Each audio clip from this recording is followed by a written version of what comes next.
Francisco is implementing new measures to deal with brazen smash and grab robberies in Union Square and open air drug use and dealing in the Tenderloin district.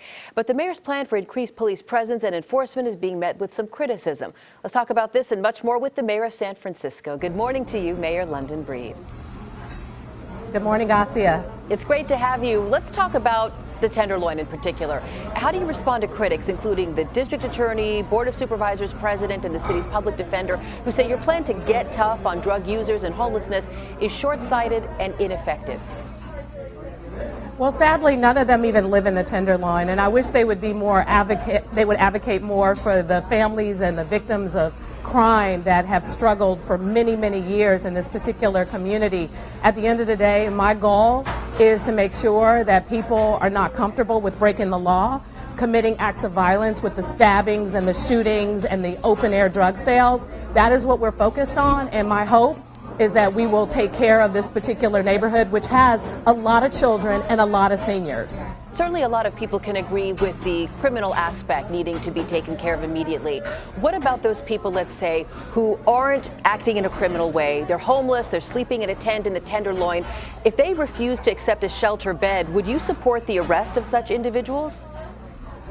What I will support the arrest of is if someone is breaking the law. If you're sleeping on the ground, that is basically not something that you would take someone to jail over. So I think what these elected leaders are doing is misconstruing what I said I would do.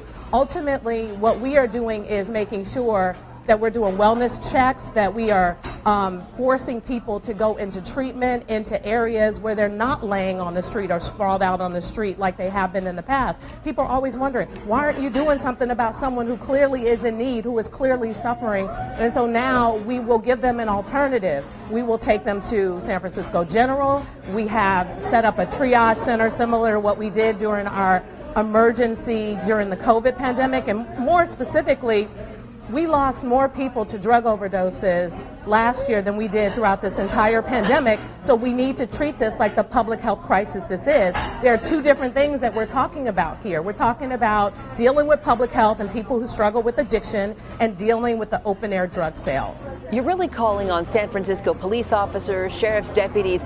You said you wanted to get more aggressive with law enforcement and less tolerant of all the, in your words, BS that has destroyed our city. It's a bit of a turnaround from what we heard from you a couple of years ago when you voted to cut millions from the police and sheriff's department budgets.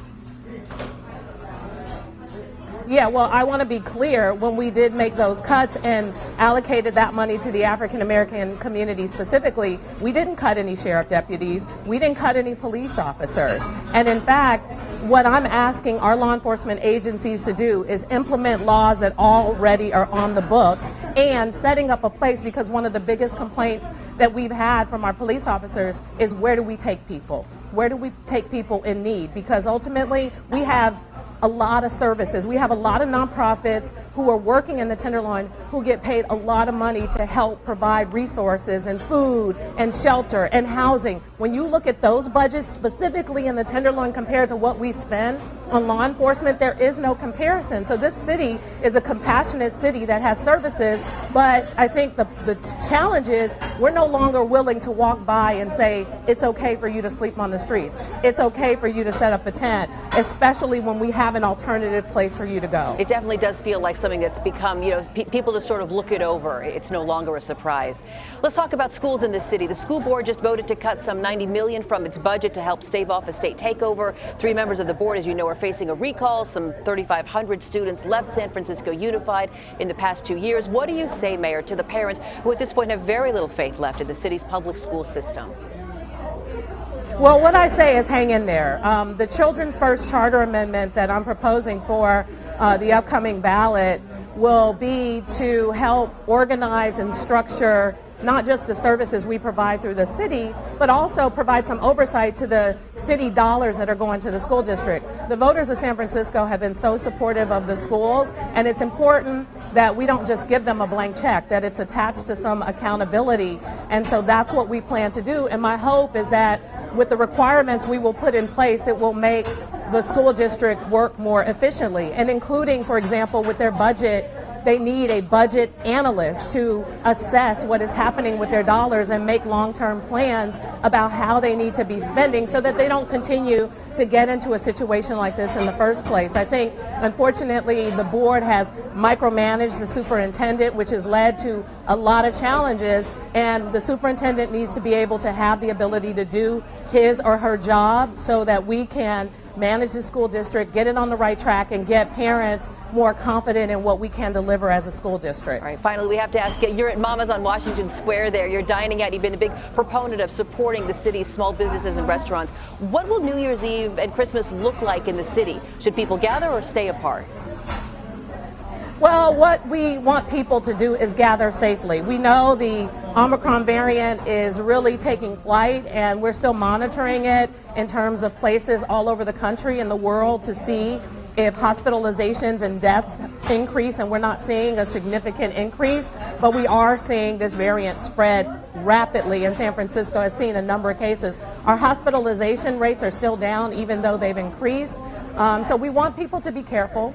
We're still going to do fireworks. There will be certain restaurants that if they decide to remain open. We want to make sure that people are fully vaccinated, that if you qualify for the booster shot, you get the booster shot, that you're safe with your families, that you do testing. And we just think about the fact that this is here, and let's make adjustments and let's be safe. All right, well, we see the people are coming into Mama, so you're about to have some company for breakfast. Mayor Yes. London Breed, thank you for joining Wonderful. us. Merry Christmas, Happy Holidays to you. Thank you, Garcia. Merry Christmas. Stop by Mama's in Washington Square in San Francisco, the best breakfast in the city. I'll have one of their momlets. Thank you again, Mayor.